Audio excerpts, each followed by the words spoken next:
Some residents in a South Hudson neighborhood are now petitioning to shut down a local bar after more than a dozen police runs there over the past 3 years.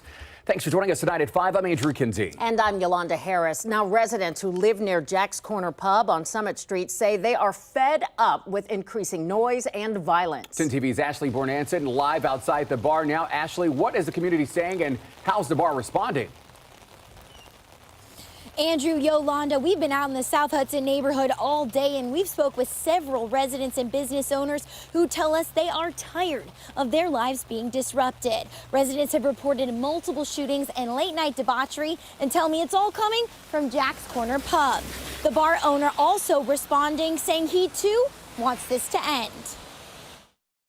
These are shell casings from both on Summit Street and from the parking lot of Jack's Corner Pub. Shell casings from a gunfight neighbors and the bar's owner say happened just last week. The last shooting was 20, 30 shots rang out in the middle of the night over a 1 to 2 hour span. We've been here for about 30 years, and ever since I can remember, there were times when I could see people fighting in the streets, people fighting on the corners.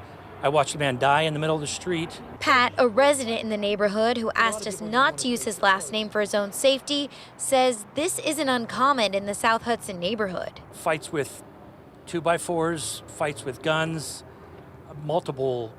Think of a way to fight, and that's what we've seen. The place is reckless. It needs to be shut down. It needs to be closed down. Resident Jason Peckings is just one of the almost 800 signatures on a change.org petition circulating since the gunfight last week to shut the bar down.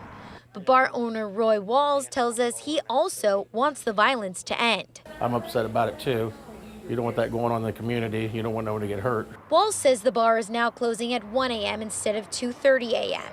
and he's willing to make those hours earlier if needed. This week, he'll also be adding cameras for additional security. In regards to the petition, I just wish they'd reached out before they start petitions and all that. You know, there's not very many dive bars left, and we're like one of the last ones around. He's willing to work with the community to keep his bar open and to keep everyone safe. I just like the old bar look and everything.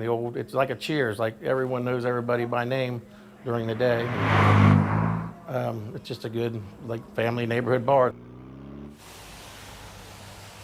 That change.org petition says that it will be delivered to the city if they get enough signatures. We did reach out to the city attorney's office to see if they were going to do anything about what is happening in the neighborhood. The city attorney's office did say they are aware of the problem and they will get involved if the need arises.